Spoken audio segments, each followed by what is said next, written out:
Squid game का second part शुरू होता है एक डरावने सन्नाटे से।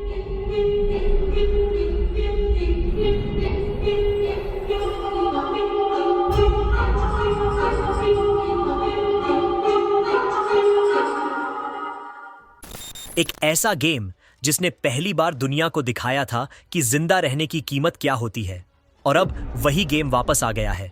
लेकिन इस बार इनाम सिर्फ पैसा नहीं है, इस बार इनाम है इंसानियत की आखिरी सांस।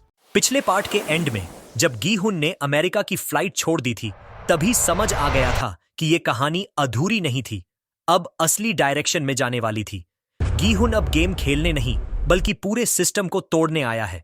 दूसरी तरफ वही पुलिस वाला जुनहो, जो मरा नहीं था बल्कि एक मछुआरे की बोट ने उसकी जान बचाई थी, अब वो भी वापस आ गया है, लेकिन बिना बताए, एक राज छुपाकर, क्योंकि जिसे वो ढूंढ रहा है, फ्रंटमैन, वो कोई और नहीं, उसका खुद का भाई इन्हो है। गीहुन एक गैंग के साथ मिलके उस आदमी का पीछा करता है जो लोगों को गेम में रिक्रूट करता है, लेकिन इसी दौरान उसका दोस्त किम मर जाता है। यहां से उसकी लड़ाई पर्सनल हो जाती है। गेम शुरू होने से पहले वही रिक्रूटर आदमी, जो खुद एक फॉर्मर सोल्जर था और जिसने अपने ही फादर को पिछले गेम में मार दिया था, गीहुन के साथ एक खतरनाक गेम खेलता है, रशियन रूलेट, और फिर वो खुद को गोली मार लेता है। उसके लैपटॉप से पता चलता है अगला क्लू, एक हैलोवीन पार्टी जहां लोग गायब हो रहे हैं। गीहुन ट्रैकर के थ्रू खुद उस गेम के अंदर घुस जाता है। उधर जुनहो अभी भी अपनी पहचान छुपाए हुए है। अब मिलते हैं नए प्लेयर्स से।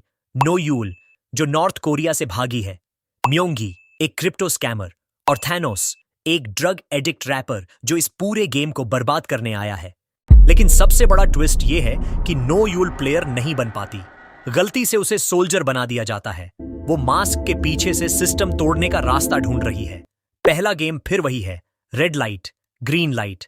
गीहुन सबको वार्न करता है, लेकिन कोई नहीं मानता।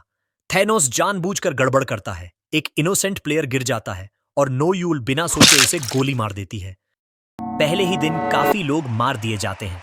गेम के बाद वोटिंग होती है, क्या गेम रोका जाए या नहीं। लेकिन तभी एक जाना पहचाना चेहरा लौट आता है, प्लेयर 001। लेकिन वो असली प्लेयर नहीं है, वो है फ्रंटमैन इन्हो, जो सिस्टम के अंदर से गेम को चला रहा है। इस बार गेम सिर्फ बॉडी का नहीं, दिमाग का भी है। जो प्लेयर्स मर जाते हैं, उनके ऑर्गन्स निकाले जा रहे हैं और ब्लैक मार्केट में बेचे जा रहे हैं। नोयूल इसे रोकने की कोशिश करती है, लेकिन उसे धमकाया जाता है। दूसरा गेम है पेंथालॉन, ट्रेडिशनल कोरियन गेम्स का एक डेडली कॉम्बो। गीहुन एक टीम बनाता है, ह्युंजू, जुनही, जुंगबे और इन्हो के साथ। टीम जीत जाती है, लेकिन गेम फिर भी चालू रहता है। तीसरा गेम है मिंगल। प्लेयर्स को एक छोटी सी जगह में फिट होना होता है, जो नहीं फिट होगा वो मार दिया जाएगा। झुंगबे देखता है कि इन्हो किसी को मार रहा है। गेम के बाद वॉट्स इक्वल हो जाते हैं और गेम अभी भी कंटिन्यू रहेगा। वॉशरूम में खून खराबा हो ही रहा था कि इसी बीच थैनोस को मार दिया जाता है। वो गेम से बाहर हो जाता है। गीहुन को पता चलता है कि रात को कुछ लोग प्लानिंग कर रहे हैं दूसरे प्लेयर्स को मारने की, ताकि प्राइज मनी बढ़ जाए।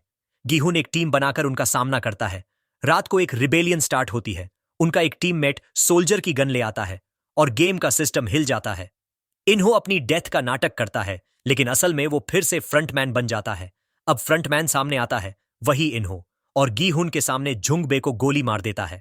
गीहुन बच जाता है, लेकिन अंदर से सब कुछ हार चुका है। इन्हो अब बन गया है नया किंग, और अब थर्ड पार्ट की बुनियाद रख दी गई है। क्या गीहुन बदला ले पाएगा? क्या जुनहो अपने भाई को एक्सपोज करेगा? ये सब हमें अगले पार्ट में पता चलेगा। अगर आपको ये ब्रेकडाउन पसंद आया हो तो लाइक करें और सब्सक्राइब जरूर करें। धन्यवाद।